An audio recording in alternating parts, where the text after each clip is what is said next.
गणना लघुचेतसाम् उदारचरितारं तु वसुदैव कुटुम्बकम्।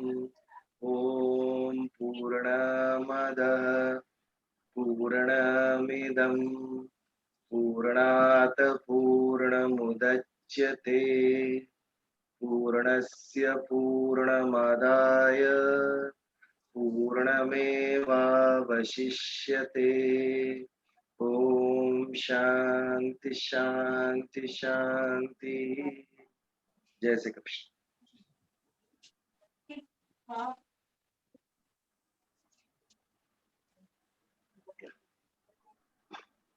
And start the bhajan, please.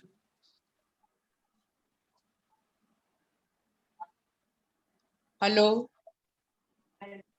Hello. हाँ मासी, भजन स्टार्ट करो। हाँ हाँ मम्मी आपकी आवाज आ रही है, आप शुरू कीजिए। हाँ ओके। गमे ते स्वरूपे गमे त्या बिराजो प्रभु मारा वंदन श्रीजी मारा वंदन भले ना निहाळू नजरथी तमोने મળે ગુણ તમારા સફળ મારું જીવન ગમે તે સ્વરૂપે ગમે ત્યાં બિરાજો પ્રભુ મારા વંદન શ્રીજી મારા વંદન જન્મ અસંખ્ય મળ્યા તે ગુમાવ્યા ધર્મ ના કર્યો કે ના તમને સંભાળ્યા હવે આ જન્મમાં કરું હું વિનંતી સ્વીકારો તમે તો તૂટે મારા બંધન ગમે તે સ્વરૂપે ગમે ત્યાં બિરાજો પ્રભુ મારા વંદન શ્રીજી મારા વંદન સંસાર સાગર માયાનું ઝરણું નાવિક બનીને વાલા બની જાતું તરણું તમે સાચા સંગી હું તો છું પંથી ડૂબાડો કે તારો તમારી છે મરજી ગમે તે સ્વરૂપે ગમે ત્યાં બિરાજો પ્રભુ મારા વંદન શ્રીજી મારા વંદન મને હોશ એવી ઉજાડું જગતને કિરણ ના મળે મારા મનના દીપકને તમે તેજ આપો જલે એવી જ્યોતિ અમર પંથના સૌને કરાવું છું દર્શન ગમે તે સ્વરૂપે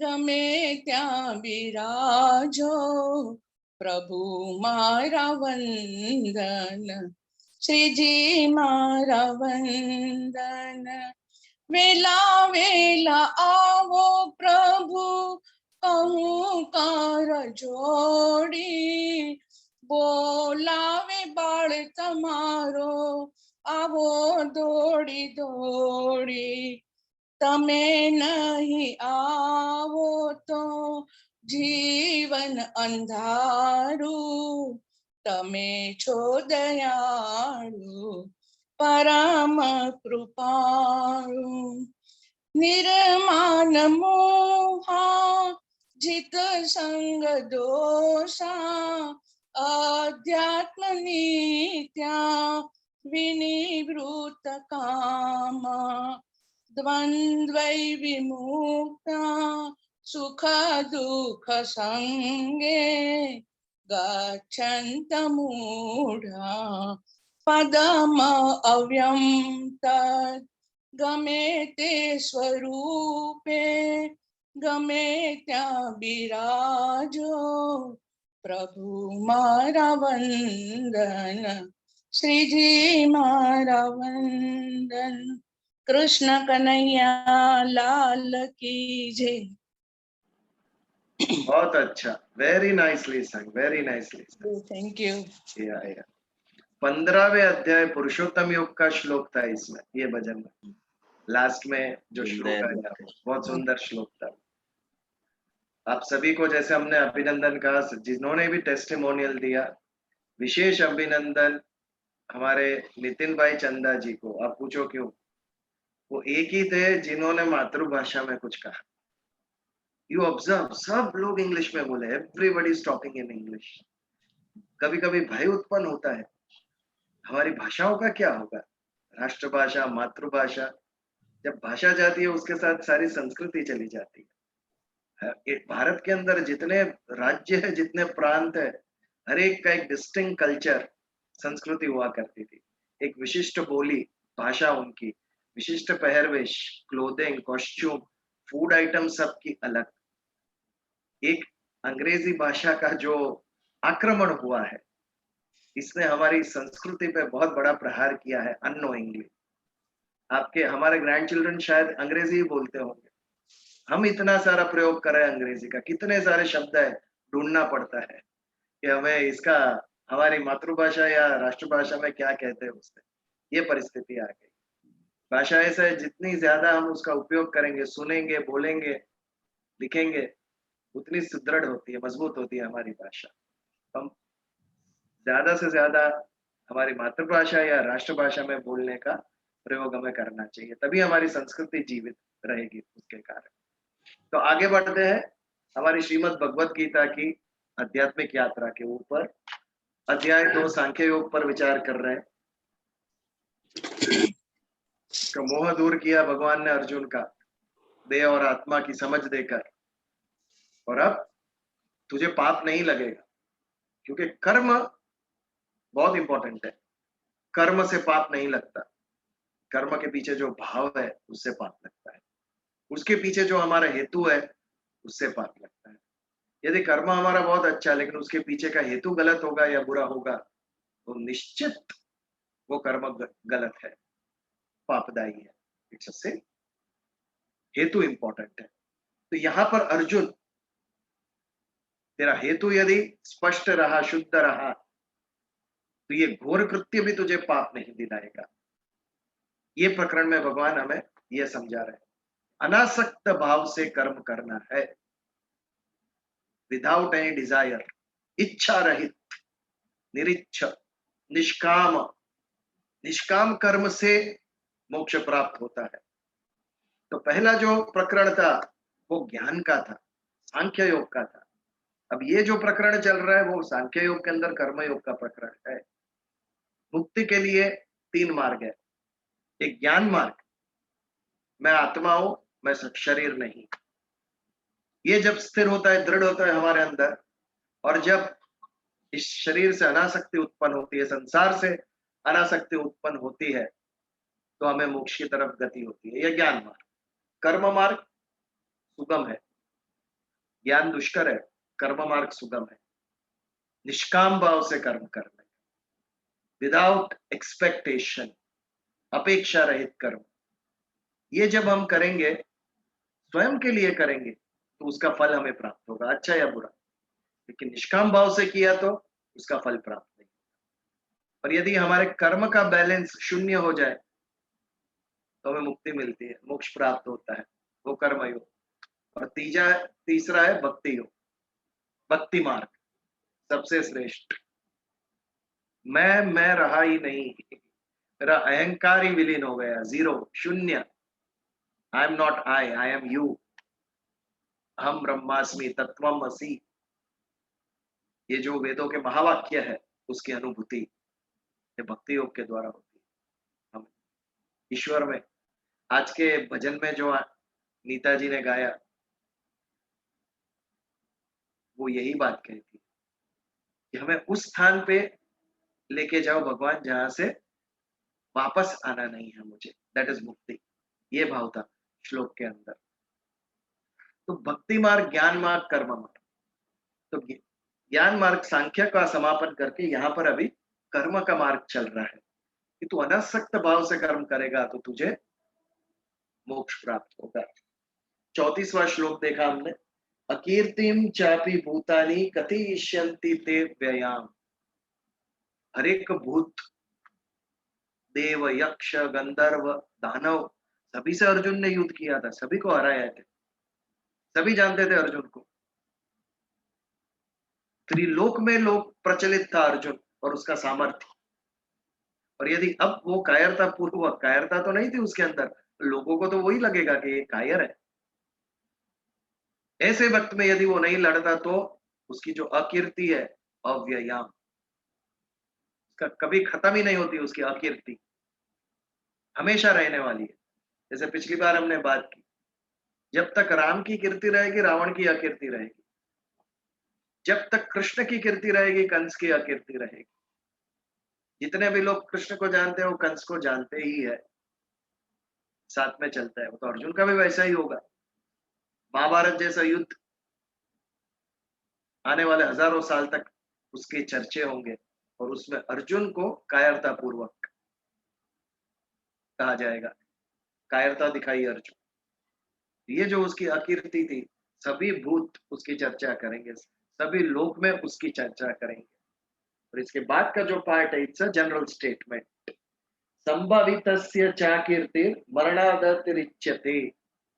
जो सम्मानित व्यक्ति है संसार में, जो श्रेष्ठ जिसे कहते हैं, कर्मयोग में श्लोक आएगा, जो श्रेष्ठ है वो जो करेगा पूरा समाज उसको अनुवर्तनते, उसको फॉलो करेगा।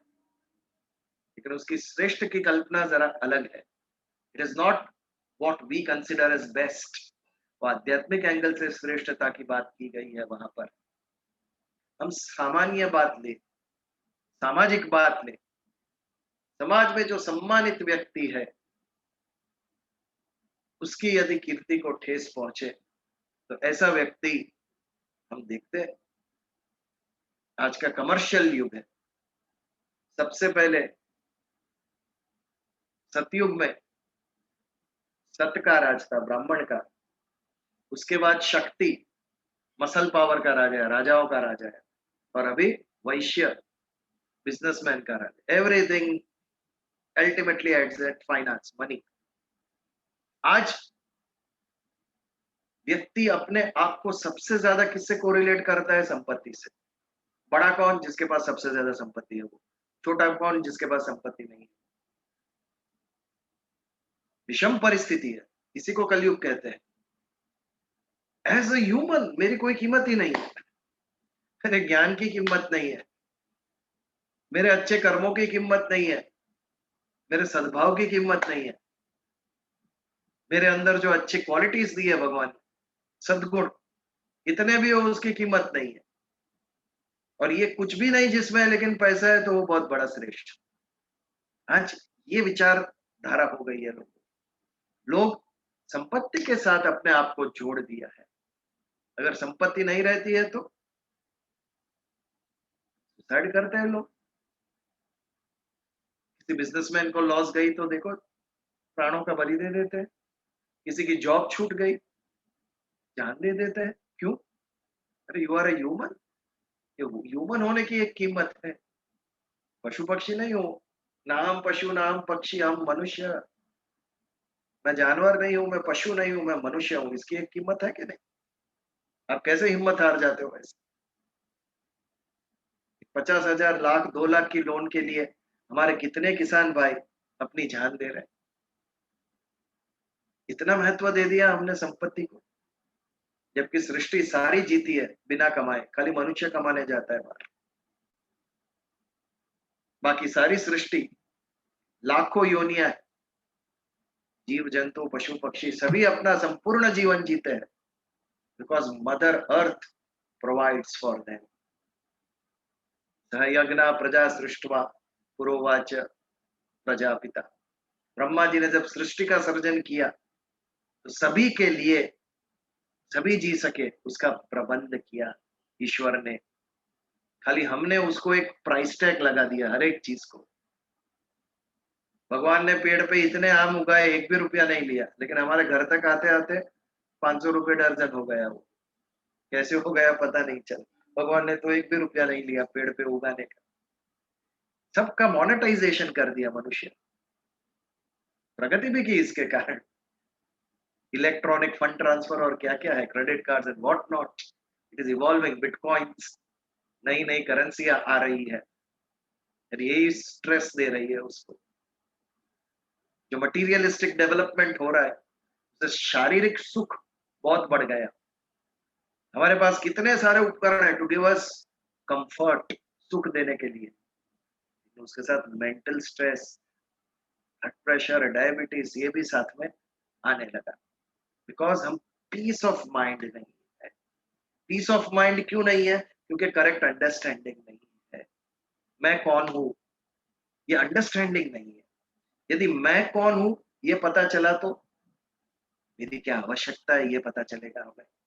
मेरी केवल शारीरिक आवश्यकताएं नहीं है, मुझे ईश्वर ने मन भी दिया है, ईश्वर ने अहंकार भी दिया है मुझे, जिसको सम्मान की आवश्यकता है, मन को प्रेम की आवश्यकता है। somebody accepts me, somebody likes me, ये बहुत बड़ा सपोर्ट देता है व्यक्ति को जीवन में। मैं किसी का हूं, कोई मेरा है, I belong to this, belongingness जिसे कहते हैं, मन की आवश्यकता है, अहंकार की आवश्यकता है। मुझे भगवान ने बुद्धि दी है, बुद्धि को फूड चाहिए, फूड फॉर थॉट। मुझे अच्छे विचार चाहिए, कल्याणकारी विचार, ये मेरे अंदर सेल्फ कॉन्फिडेंस निर्माण करता है। मुझे क्या कर्म करना है उसका क्लैरिटी उसकी जीवन में प्राप्त होती है। जब ये समझ आती है तो I am at peace with myself. ये सबसे ज्यादा आवश्यक है। हमें अपने आप से ही डिससेटिस्फेक्शन, जीवन में ये नहीं है, ये नहीं कर सके, वो नहीं कर सके, ये करना था, वो करना था। अरे जो भी मिला भगवान स्वीकार करते हैं हम। आपने जो प्रेम से दिया है हम स्वीकार करते हैं वो। ये भाव से यदि हम देखें तो शांति आएगी, पीस आएगी, वहां से प्रगति की शुरुआत होती है। इस प्रकार सम्मानित संभवावितस्य चा कीर्तिर मरणाद तिरिच्यते। तेरे जैसा सम्मानित व्यक्ति यदि उसकी कीर्ति को हानि पहुंचे, उससे बेहतर वो मरण स्वीकारेगा, मृत्यु को वो अपना लेगा वो, लेकिन अपनी अपकीर्ति नहीं करने देगा। और तू ये क्या करने चला है? तुझे कर्म करना है, तुझे लड़ना है, बस उसके पीछे का हेतु बदलना, निष्काम भाव से लड़। तो ये कर्मयोग का प्रकरण, पाप नहीं लगेगा निष्काम भाव से कर्म करेगा। 34वें श्लोक में कीर्ति के विषय में भगवान कहते हैं उससे कि यदि तू कर्म नहीं करेगा, यदि तू युद्ध नहीं करेगा तो क्या होगा? तेरी कीर्ति का नाश होगा। और जो सम्मानित व्यक्ति है वो अपनी कीर्ति जाने से मृत्यु स्वीकार करते हैं। तो इसके लिए तुझे मृत्यु स्वीकार नहीं करना है, तुझे अपकीर्ति स्वीकार नहीं करना है, तुझे लड़ना है। इससे आगे बढ़ते हैं 45वें श्लोक में। भयद्रणादुपरतम मनसन्ते त्वाम महारथा। जो सब महारथी एकत्रित हुए हैं, 10,000 धनुर्धरों का संचालन जो कर सके वो महारथी। जो 10,000 आर्चर्स का लीडर है, जिसका संचालन करता है, वो महारथी। उसके भी ऊपर अतिरथी होता है, और सामान्य जो है वो रथी, एक लेवल से। जैसे हमारे यहाँ कर्नल, ब्रिगेडियर होता है, वैसे उस वक्त का है रथी, महारथी, अतिरथी। तो बहुत सारे महारथी एकत्रित हुए थे कुरुक्षेत्र के मैदान पर। वो सब क्या समझेंगे? भयद रणात उपरतम। उपरतम यानी भाग जाना, वहां से दूर हो जाना, अपने आप को डिस्टेंस कर देना उससे। वो सभी तो यही समझेंगे कि तू मृत्यु के भय से, लड़ने के भय से तू भाग गया यहाँ से। कोई तेरे मन के अंदर झांकने वाला नहीं है कि तेरे अंदर प्रेम निर्माण हुआ परिवार के प्रति और इसके लिए तू यहाँ से गया है, कोई नहीं समझेगा ये, सभी यही समझेंगे कि युद्ध से डर कर तू भाग गया। येषाम च त्वम बहुमतो भूत्वा यास्यसि लाघवम। कल तक ये जो तुझे बहुत मानते थे, बड़ा मानते थे, वो सब तुझे लाघवम, लघु यानी छोटा, वो तुझे छोटा मानने लगे। दो ग्रंथियां होती है मनुष्य के अंदर, गुरुता ग्रंथि और लघुता ग्रंथि, कॉम्प्लेक्स, सुपीरियरिटी एंड इंफीरियरिटी, दोनों बुरे हैं, दोनों से दूर होना है। सुपीरियरिटी कॉम्प्लेक्स भी नहीं होना चाहिए, इंफीरियरिटी भी होना नहीं चाहिए। जैसे सुख और दुख दोनों में समान होना चाहिए। आगे का प्रकरण आएगा समता का। हम सुख की कामना करते हैं और दुख नहीं आना चाहिए ऐसे ही सोचते हैं, ये संभव ही नहीं है। मनुष्य जीवन में दिन और रात दोनों ही मिलेंगे आपको, वैसे सुख और दुख का है, बट हम कितना स्ट्रांगली डिजायर करते हैं सुख ही आना चाहिए, दुख आना ही नहीं चाहिए, और जब दुख आता है तो टूट जाते हैं हम। बट इसके दोनों से ऊपर उठना पड़ेगा, समझ डेवलप करनी पड़ेगी। सुख और दुख आते ही रहेंगे, चक्र है ये। वैसे ही लघुता और गुरुता दोनों ग्रंथि से ऊपर उठना है, इसी से भी both the complexes are bad. येषाम च त्वम बहुमतो भूत्वा यास्यसि लाघवम्। तुझे सब कल तक जो बड़ा समझते थे, आज तुझे वो लोग छोटा समझने लगे। ये श्लोक जो है उसमें आध्यात्मिक डेप्थ नहीं है, वो सांसारिक है, सामान्य ज्ञान है, कॉमन सेंस का विषय है। यदि हम अपने कर्तव्य से भाग जाएंगे तो हमें मेडल मिलेगा? बिल्कुल नहीं। कर्तव्य जब हम पूर्ण करते हैं तब जाके हमें शांति प्राप्त होती है, समाज में हमें सम्मान मिलता है। When we complete our duty. यदि पूर्ण भी नहीं हुआ तो भी लोग समझेंगे कि इसने प्रयास किया, ये भाग नहीं गए हैं, उसने संपूर्ण प्रयास किया अपना कर्तव्य निभाने का, ये उसकी ग्रेटनेस है। अपने प्रयास तो किया कर्म करने का, इसकी भी एक कीमत है समाज के अंदर। तो ये जितने तुझे बड़ा समझ रहे वो सब तुझे छोटा समझेंगे कि अपने कर्तव्य से वो भाग गए। तो ये छोटा श्लोक था, 35वां श्लोक। हमें अपने कर्तव्य से नहीं जाना चाहिए, प्रयास करो। युद्ध में क्या होगा पता नहीं है, हार भी हो सकती है, जीत भी हो सकती है, हमारी कुछ भी हो सकता है, पर वो परिणाम पर विचार नहीं करना है। हमें केवल निष्काम भाव से कर्म करना है। हम प्रयास करेंगे तो भी सर्टिफिकेट मिलेगा, वेदर आप रेस जीतो ना जीतो, जो जीतेगा उसको मेडल मिलेगा, लेकिन जिसने पार्टिसिपेट किया सबको सर्टिफिकेट तो मिलेगा ही। They tried. ट्राई नहीं करेंगे तो कभी संभव ही नहीं है कि आप लक्ष्य प्राप्त कर सको।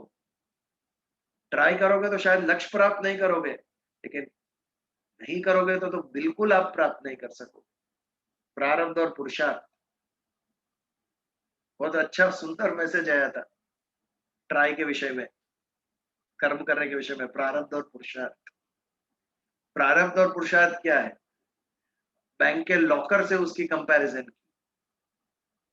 आप जाते हो बैंक में, चाबी लेके जाते हो लॉकर की, आपके लॉकर में आप चाबी डाल के खोलते घुमाते हो, नहीं खुलता है लॉकर, ये पुरुषार्थ।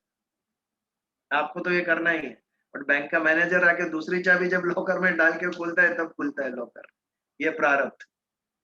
दो चाबी चाहिए तो ही लक्ष्य सिद्ध होता है। एक चाबी अपने पास है, एक ईश्वर के पास है, वो प्रारब्ध। आप कितना भी प्रयास कर लो, यदि प्रारब्ध में नहीं है तो नहीं प्राप्त होगा। एक नेपोलियन की एक इंसिडेंस में हमेशा कहता हूं, बहुत सारे आज नए लोग हैं इसके लिए वापस कहता हूं। नेपोलियन जब आर्मी में एक सामान्य सैनिक था, तभी से वो ऑब्जर्व करता था कि यदि रूस पे जीत प्राप्त करनी हो, रूस पे, रशिया पे, अगर रशिया को जीतना है तो सितंबर में अटैक करना चाहिए रशिया पर। क्यों? क्योंकि सितंबर में रशिया में स्नोफॉल नहीं होता है, वहां इतनी कड़ाके की ठंडी होती है रशिया में कि अन्य देश के सैनिक उस ठंडी में जीत ही नहीं सकते। तो देख रहा था सितंबर में कभी भी स्नोफॉल नहीं होती है। ऐसा कितने साल ऑब्जर्व किया नेपोलियन ने? 25 साल। और 25 साल में वो आगे बढ़ते बढ़ते फ्रांस का राजा बन गए। और फिर वो निश्चय करता है अभी मैं रशिया पे, बहुत सारा यूरोप कैप्चर कर लिया। उसके बाद वो निश्चय करता है कि अभी मैं रशिया पे अटैक करूंगा। और कौन सा महीना चूज किया उसने? सितंबर। बर्फ नहीं गिरती है सितंबर में, बर्फ नहीं गिरती है। सितंबर में नेपोलियन ने रशिया पे अटैक किया और 25 साल के बाद पहली बार सितंबर में स्नोफॉल हुआ रशिया के अंदर। ये प्रारंभ। आप कितना भी डिसीजन ले लो, कितना भी सोच लो, प्लानिंग स्ट्रेटेजी करो, जो प्रारब्ध में है एक चाबी भगवान अपने पास रखता है। आप कितना भी समझो मैं करता हूं, लेकिन ये कभी नहीं भूलना चाहिए हमारे पास लॉकर की एक ही चाबी है, दूसरी भगवान लेके बैठे। वो जब लॉकर में हम डालेंगे तो ही लॉकर खुलने वाला है। लॉकर यानी भाग्य हमारा। 25 साल से जो देख रहा था, 26वें साल में सितंबर में बर्फ गिरी रशिया के अंदर। सम्राटों का भी कुछ भी नहीं चलता ईश्वर के आगे, कुदरत के आगे। उन्हें भी हम्बल बनाता है, विनम्र बनाता है। प्रकृति की शक्ति है। एक छोटे से कोरोना ने बहुत सारी हमारी विचारधाराएं बदल डाली है, पैक कर दिया इंसान को। आज तक इंसान ने कितने पशु पक्षी को जू में बंद कर दिया, पिंजरे में बंद कर दिया। आज एक इतने से छोटे से वायरस जो देख भी नहीं सकते हम अपनी आंखों से, उसने हम सबको पैक कर दिया घर के अंदर। ये प्रकृति की शक्ति है, प्रणाम करना चाहिए उसे। हमारे अंदर अहंकार, गर्व ना आ जाए कि मैं ही सब कुछ करता हूँ। हमारे से ऊपर भी एक शक्ति है। इतना छोटा सा वायरस देख भी नहीं सकता, जीवन बदल डाला लोगों का, उसने सोच बदल डाली हम लोग। न भूतो न भविष्यति, ऐसी परिस्थिति निर्माण कर दी। तो इस प्रकार लोग तो यही कहेंगे कि अर्जुन डर के भाग गया। कल तक जो तुझे बड़ा समझते थे वो आज तुझे लघु छोटा समझने लगे। कहने का तात्पर्य अर्जुन तुझे लड़ना ही है। ये सब श्लोकों में भगवान उसे बता रहे हैं कि युद्ध नहीं करने से क्या होगा। 3 श्लोक से हम यही देख रहे हैं कि अगर युद्ध नहीं किया तो क्या होगा। इसके आगे 36वें श्लोक में, यदि आपके पास भगवत गीता है तो आप भी पढ़िए। अवाच्यवादांश बहुन वदिष्यन्ति तवाहिता निंदनस्तव सामर्थ्यम ततो दुःखतरम तु किम। अवाच्यवादांश बहुन, वद यानी बोलना, वचन यानी शब्द हमारे। वह पे से शुरू, वह धातु है, वह पे से शुरू होने वाले सभी शब्द बोलने से रिलेटेड है।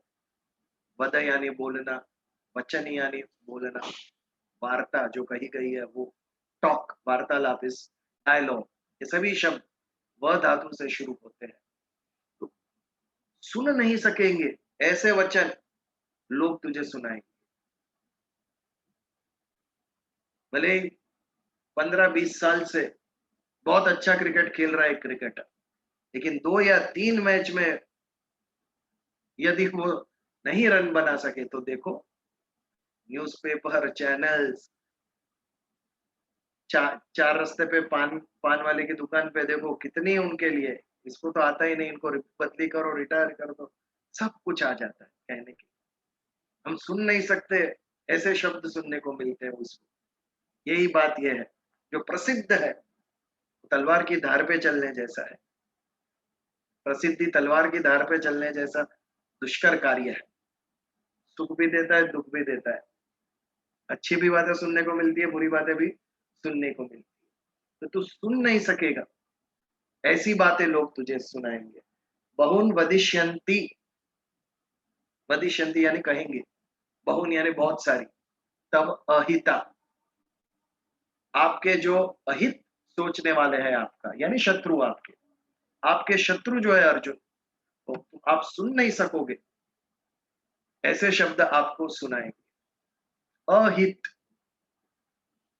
वेल विशर जो नहीं होता है, वो जो हमारे लिए खराब विश करता है, वो अहित। हित यानी हमारा श्रेयस किसमें है वो। हम कई बार अहित को असुख को अहित मान लेते हैं। ये दो में अंतर है। असुख अलग बात है, अहित अलग बात है। स्कूल में, कॉलेज में जब बच्चे पढ़ते हैं, सुबह माता पिता उठा देते हैं, आज स्कूल जाना है, कॉलेज जाना है, अब सोना नहीं है। वो परिस्थिति बच्चों को असुख देती है, लेकिन वो अहित नहीं है उनका। माता पिता के मन में हित है बच्चों का। भले थोड़ा शारीरिक असुख प्राप्त हो, लेकिन आगे चल के उनका हित इसमें है। इसके लिए जो उसके ऊपर जोर जबरदस्ती करते हैं, जाना ही है, उठना ही है, पढ़ाई के बिना चलेगा नहीं, आगे चल के वो सुख देने वाला है।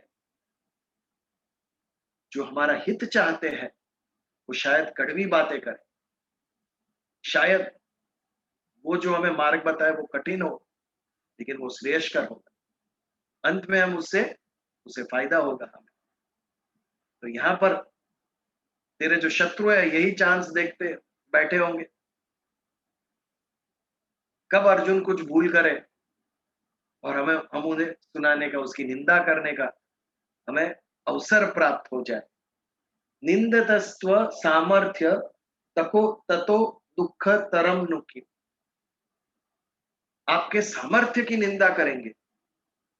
असमर्थ है अर्जुन, कायर है अर्जुन, युद्ध छोड़ के भाग गया। ये निंदा तू कैसे, निंदा से जो दुख उत्पन्न होगा वो कैसे तू सहन करेगा। बचपन में स्कूल में जब हम जब बच्चे थे, छोटे थे, तभी तो टीचर्स फुट रूलर और सबसे मारते थे बच्चों को। तभी आजकल कुछ रूल्स बदल गए हैं। वो कितनी बार मारा होगा वो याद नहीं है, लेकिन यदि एक आध शब्द हमें कह गया, यदि मन को कुछ लग गया, तो सारा जीवन हम भूल नहीं सकते। क्या आपके माता पिता ने ऐसा सिखाया आपको? यही आपके घर के संस्कार है? यदि ऐसा कह दिया किसी टीचर, तो कभी नहीं भूलेगा हमारा, क्योंकि वो घाव मन के ऊपर लगा है। ये शब्द सुनना दुष्कर है। यदि मारा होता तो भूल जाते हम 6 महीने 1 साल के बाद, लेकिन मन को जो शारीरिक घाव भूल जाते हैं, लेकिन मन को जो घाव लगता है, दिल को जो ठेस लगती है, वो जल्दी भूलता नहीं है व्यक्ति। अर्जुन का यही हाल होगा। आप सुन नहीं सकोगे, भगवान अर्जुन को कह देंगे, ऐसी निंदा करेंगे लोग आपके ऊपर, आपके सामर्थ्य के ऊपर निंदा करेंगे। आपके मन में जो अच्छा भाव है ये कोई याद नहीं करेगा। ये सामाजिक एंगल से भगवान समझ आ रहे हैं अर्जुन। हमें भी केवल हमारे मन की इच्छा नहीं देखनी है, समाज में उसकी क्या प्रतिक्रिया होगी, हमारे शब्दों की, हमारे एक्शंस की, हमारे बिहेवियर की। दूसरा क्या सोचेगा ये भी समझना है। समाज के ऊपर, संसार के ऊपर उसकी क्या प्रतिक्रिया है, ये भी हमें सोचना है। केवल ये मनुष्य के लिए ही संभव है, बाकी कोई जीव ये नहीं सोचता है। कुत्ता जब भौंकता है तो उसे ये विचार आता नहीं है कि अन्य लोग क्या सोचेंगे मेरे बारे में। ये समझ, ये शर्म ईश्वर ने मनुष्य को दिया। बहुत बड़ा गहना है शर्म मनुष्य जाति का। इसके कारण संस्कृति टिकी हुई है। ये सद्गुण निकल गया मनुष्य के अंदर से, तो वापस एनिमल लाइफ हमारी, पशु जाति में शर्म नहीं होती है। मनुष्य को शर्म दी है भगवान। इसके ऊपर पूरी हमारी संस्कृति टिकी हुई है, एक सद्गुण के ऊपर। सुन नहीं सकेगा अर्जुन। ऐसे ऐसे शब्द तुझे सुनने को मिलेंगे, अहित। तेरे जो शत्रु है, जो तेरे अहित चाहते हैं, उनके मुख से ऐसे शब्द तुझे सुनने को मिलेंगे। इसके लिए हितावह क्या है? तो तेरे मन के अंदर के सभी विचार दूर कर और तेरा कर्तव्य कर, लड़ने के लिए खड़ा हो जा। 4 श्लोक नहीं युद्ध करेगा तो क्या होगा ये समझाया, और उसके बाद वापस युद्ध करेगा तो क्या होगा, तुझे क्या प्राप्त करेगा, तो क्या लाभ होगा, ये आगे के श्लोक में 37वें श्लोक में। हतो वा प्राप्स्यसि स्वर्गम जीत्वा वा भोक्ष्यसे महिम तस्मात् उत्तिष्ठ कौन्तेय युद्धाय कृतनिश्चय। हतो वा प्राप्स्यसि स्वर्गम। हतो वा यानी यदि तेरा हनन हो गया, यदि तेरा मृत्यु हो गया, युद्ध के मैदान पे जब योद्धा लड़ने निकलता है बाहर, उसके मन में बैक ऑफ द माइंड रहता ही है, वापस आऊंगा कि नहीं पता नहीं है, या तो जीत कर आऊंगा या शहीद होकर आऊंगा या हार कर आऊंगा, सब कुछ संभव है। वेजरीज ऑफ वॉर कहते हैं, इसका आउटकम पता नहीं है क्या होगा, उसे वेजरीज कहते हैं। आपने लॉटरी ली, आपको पता नहीं है लगेगी कि नहीं लगेगी। शेयर बाजार के शेयर्स लेते हैं लोग, पता नहीं है कल ऊपर जाएगा कि नीचे जाएगा, नोबडी नोस। ऐसा है, युद्ध का भी ऐसा है, outcome is not known. Elections, outcome is not known, कौन जीतेगा कौन हारेगा पता नहीं है। तो इस प्रकार हतो वा प्राप्स्यसि स्वर्गम, यदि तू शहीद हो गया, युद्ध भूमि में तेरी मृत्यु हुई, तो सीधा स्वर्ग प्राप्त होगा तुझे। धर्म युद्ध में शहीद हुआ है तू, आगे शब्द भगवान ने यूज किया है, धर्म्य संग्रामम। यदि धर्म युद्ध में तू शहीद हुआ तो तुझे स्वर्ग प्राप्त होगा, और यदि जीत गया तो, तेरी मृत्यु नहीं हुई और जीत गया तो चक्रवर्ती राजा बनेगा। मोक्ष से महीम, महिम यानी पृथ्वी, पृथ्वी का राज्य भोगेगा तू, बड़ा राजा बनेगा तू। दोनों ही साइड से तुझे युद्ध करना ही है, जीतेगा तो राज्य भोगेगा, और यदि शहीद हो गया तो स्वर्ग प्राप्त होगा तुझे। हर एक धर्म में यह कल्पना है, धर्म युद्ध में जो शहीद होगा उसे स्वर्ग प्राप्त होगा, सब जगह पे यह कल्पना है। तभी तो कुछ मोटिवेशन मिलता है युद्ध के लिए, स्वर्ग प्राप्त होगा आपको। अर्जुन को भी भगवान कहते हैं, हतो वा प्राप्स्यसि स्वर्गम जित्वा वा भोक्ष्यसे मही, तस्मात् उत्तिष्ठ कौन्तेय युद्धाय कृत निश्चय। इसके लिए हे अर्जुन उत्तिष्ठ, जो बैठ गया है तू रथ में, रोने बैठा है, खड़ा हो जा, और युद्धाय कृत निश्चय, कृत निश्चय, कर्म करने के लिए निश्चय कर कि मैं युद्ध करूंगा। हमारे जीवन में ये अप्लाई करने की जरूरत है। मैं कहता हूं हमेशा, कुछ श्लोक हमें लिखकर एनलार्ज करके घर में लगाने चाहिए। हम कितने सारे पेंटिंग्स लगाते हैं, सबके घर में मैं देखता हूँ पिक्चर्स, फोटोज, फ्रेम्स होती है, अच्छी पेंटिंग्स होती है। किसी के घर में श्लोक नहीं देखे मैंने, अच्छे वाले श्लोक, जिसे देखकर रोज हम प्रातः स्मरणीय श्लोक, जिसे देखकर हम उसके ऊपर कॉन्सेंट्रेट करके उसका चिंतन कर सके, तो उसमें ये लाइन लिखनी चाहिए, तस्मात् उत्तिष्ठ कौन्तेय युद्धाय कृत निश्चय। Every day is a new struggle. बालक जन्म लेता है तब से स्ट्रगल कर रहा है एटमॉस्फेयर में सांस लेने की। कल तक वूम में था, गर्भ में था, आज नए एनवायरमेंट में आ गया, now he has to breathe in oxygen. यहां से स्ट्रगल शुरू होती है मनुष्य की। कहां तक? अंतिम सांस लेते हैं, अंतिम सांस छूटती है, वो भी एक स्ट्रगल है। और दोनों के बीच में ये जो सारा हमारा जीवन है, वो भी एक स्ट्रगल, संघर्ष ही है। हर रोज सुबह उठ के एक नया स्ट्रगल है, बिकॉज वी आर रिलेटेड। आदि व्याधि उपाधि, तीन बात कही थी। एक, हम जिसके साथ जुड़े हैं व्यक्ति से संघर्ष करना है, दूसरा परिस्थिति से संघर्ष करना है। यदि हम संन्यास लेके हिमालय में चले जाए तो कोई व्यक्ति से संघर्ष नहीं करना है, लेकिन परिस्थिति से, भूकंप आ गया हिमालय में, परिस्थिति से संघर्ष करना पड़ता है। वेदर, क्लाइमेट हार्श हो गई, परिस्थिति से संघर्ष करना पड़ता है। संघर्ष है ही जीवन में। इसके लिए रोज सुबह उठ के पहले पढ़ना चाहिए, तस्मात् उत्तिष्ठ कौन्तेय। और हमने तो अभी दुख क्रिएट करने की मास्टरी ली है मनुष्य। उसने जो सिस्टम निर्माण किया है, उसी सिस्टम में वो फंस रहा है। हम जिसे साइंटिफिक जितने भी संशोधन, इन्वेंशन है, कुछ ना कुछ उसके दुष्परिणाम है। जैसे मेडिसिन की साइड इफेक्ट है, वैसे इंडस्ट्रियलाइजेशन के भी दुष्परिणाम है। यही हमारे संघर्ष, हमारी स्ट्रगल बढ़ाते। कितने सारे डिजीजेस, कितने सारे एक्सीडेंट्स इसके कारण होते हैं। एनवायरनमेंट को जो हानि हो रही है वो तो सबसे अलग है, सबसे भयानक है। अभी कहते हैं बहुत बड़ी एंटार्क्टिका का पीस 60 to 70 किलोमीटर लॉन्ग, और विथ उसके 10 to 20 किलोमीटर्स, मतलब चर्च गेट से विरार तक, उससे भी आगे होगा। इतनी बड़ी एक हिमशिखा गर्मी के कारण टूट गई और समुद्र में बहने लगी, अ पार्ट ऑफ एंटार्क्टिका। अब ये जब पिघलेगी तो समुद्र में पानी का स्तर ऊपर बढ़ेगा, उसके कारण आगे चल के ऐसा होता रहा तो जो तटवर्तीय शहर है, गांव है, पानी के नीचे सबमर्ज होने की शक्यता है। बे ऑफ बंगाल, बंगाल और वहां पर काफी सारी भूमि समुद्र के अंदर चली गई, बिकॉज इट्स लो लाइन वहां पर। तो ये ग्लोबल वार्मिंग जिसे कहते हैं, वो किसके कारण है? इंडस्ट्रियलाइजेशन के कारण। हम जिसे इन्वेंशंस कहते हैं, इंडस्ट्रियलाइजेशन कहते हैं, उसके दुष्परिणाम। ये जब इजाद किया हमने मशीन, तभी पता नहीं था मनुष्य को, हमने तो बहुत खुशियां मनाई होगी, we invented something new. But ये वो अल्लादीन का जिन है जो दिए के बाहर तो आ गया, उसे अंदर वापस कैसे डालने का पता नहीं। आज कितने सारे देश प्रयास कर रहे हैं, लेकिन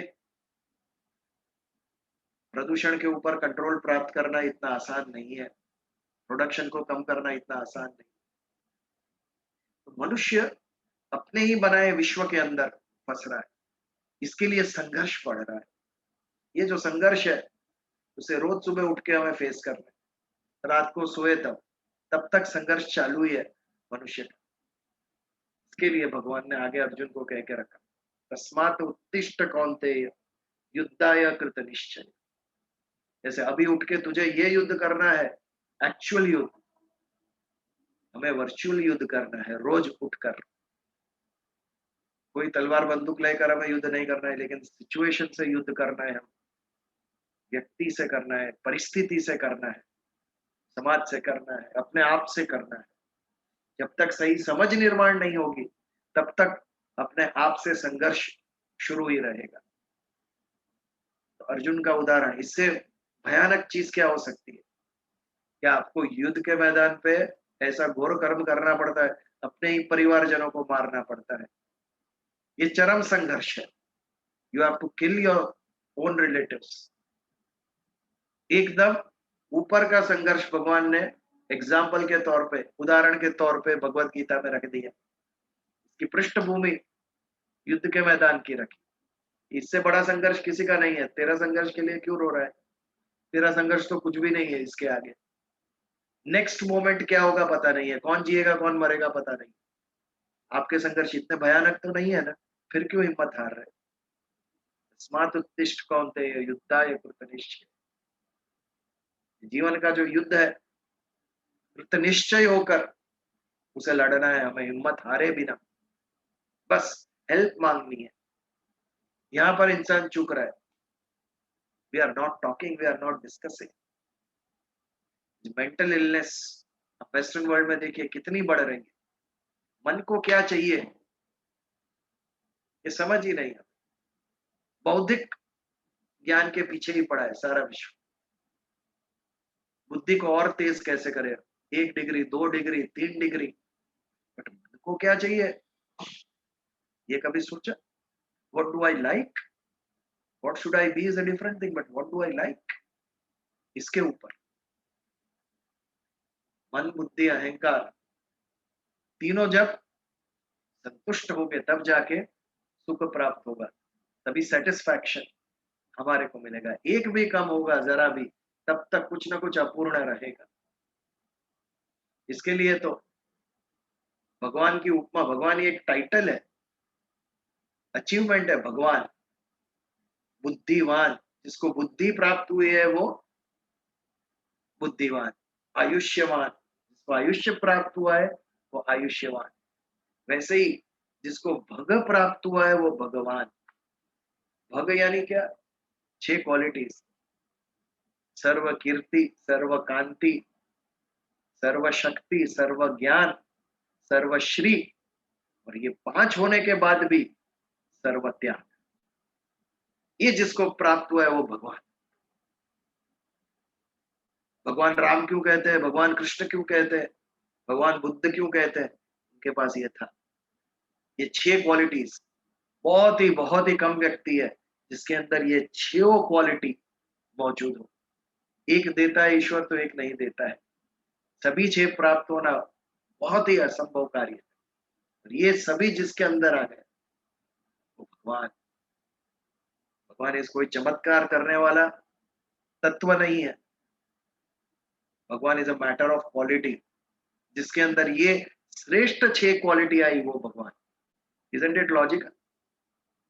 जो व्यक्ति इतने सारे गुण के संपन्न है उसे हम भगवान कहते हैं। उसका चिंतन करते हैं। क्यों? जिसका चिंतन करेंगे वही हमारे अंदर प्राप्त होगा हमें।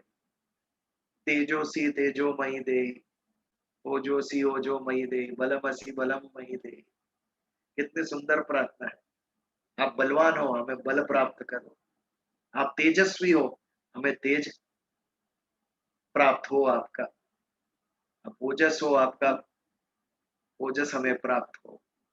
ये जब हम सोचते हैं पॉजिटिव तो अनकॉन्शियसली हमारे अंदर वो सद्गुणों का प्रादुर्भाव होता है।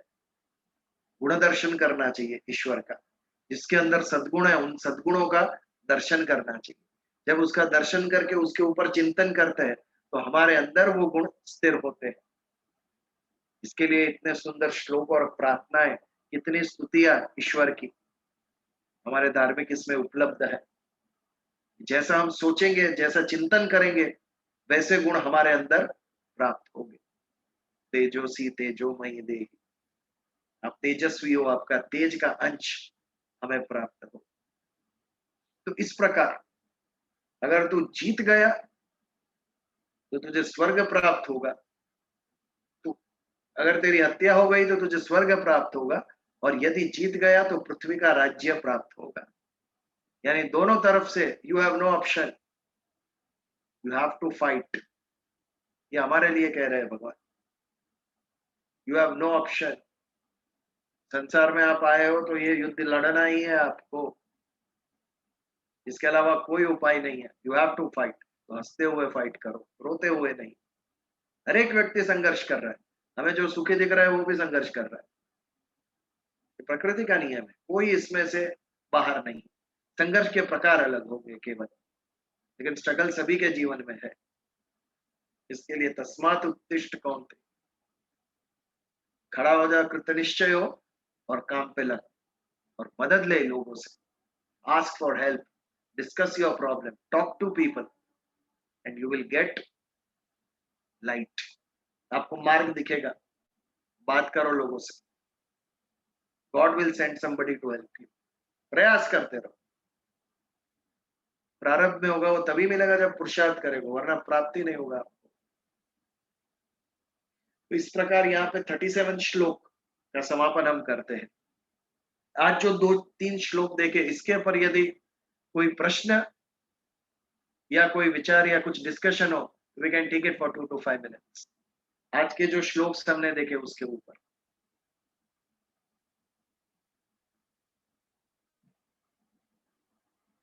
बहुत आध्यात्मिक श्लोक नहीं थे, छोटे श्लोक थे सब। इसके बाद ये प्रकरण के बाद समत्व का प्रकरण शुरू होगा। समानता, समत्व। यदि कुछ डिस्कशन है, कुछ क्वेश्चन है तो वी कैन टेक, नहीं तो 10:30 बजने को आए, प्रार्थना करें। नीजल भाई, क्वेश्चन था धारणी ईयर। या बोलो। जब आप कह रहे हो, I mean according to the shloka, हम लोग को एवरीडे स्ट्रगल अपनी करनी है। यस। पर अगर हम आनंद स्वरूप हैं, हाँ, प्रभु का हम लोग अंश हैं, तो फिर हमें स्ट्रगल क्यों करनी पड़ती है? बिकॉज प्रभु का जो अंश है वो आत्मा है, और ये आत्मा ने अविद्या के कारण इस जड़ विश्व से एकात्मता प्राप्त कर ली है। आप अपने आप को अब कितना भी चाहो, आपको अपना ये जो शरीर हमें वही हम लगते हैं। ये जो जड़ शरीर के साथ हमारा एकात्मता का भाव है वो ये सभी संघर्ष निर्माण करता है। आज मन बुद्धि क्या है, अहंकार क्या है? जड़ शरीर है मेरा, सूक्ष्म शरीर है वो। But we feel I am that. उसके साथ जो एक रूप हम हो गए, इसके लिए वी स्टार्ट फीलिंग सुख एंड दुख। अब मन से अलग हो क्या? आत्मदर्शन हुआ किसी को? आत्म साक्षात्कार हुआ?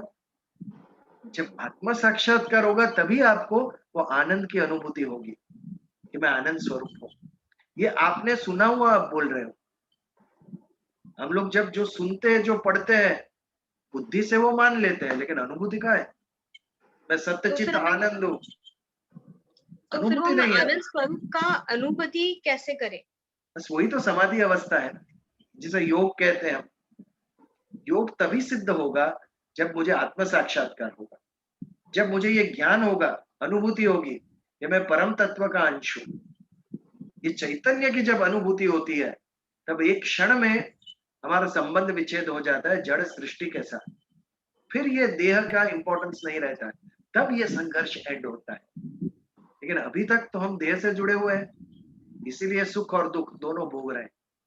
ये जो मैं आनंद स्वरूप हूँ, सत्य स्वरूप हूँ, चित्त स्वरूप हूँ, ये सुना हुआ है, अनुभूति कहाँ हुई है अभी तक हमें। Logically we have accepted, yes सही बात है, इंटेलेक्चुअली वी नो, यस ये ट्रूथ है, अनुभूति नहीं है अभी तक। ये जब अनुभूति होगी, तब ये सबसे ऊपर आप उठ जाओगे, तब सब संघर्ष एंड हो जाएंगे, क्योंकि आपको वो जो आनंद स्वरूप है आपका, वो प्राप्त कर लिया। अभी तो हम ये नश्वर देह के साथ जुड़े हुए हैं, ये संसार के साथ जुड़े हुए हैं, इसके लिए उसकी अनुभूति नहीं, सिर्फ पढ़ा हुआ सुना हुआ हम बात कहते हैं। ये बात थैंक यू। अष्टांग योग इसके लिए है, समाधि अवस्था में उसके बाद आत्म साक्षात्कार और मोक्ष प्राप्त होता है। जो 8 अंग बताए पतंजलि मुनि, अष्टांग योग। Thank you. Anybody else? ये प्रार्थना करें।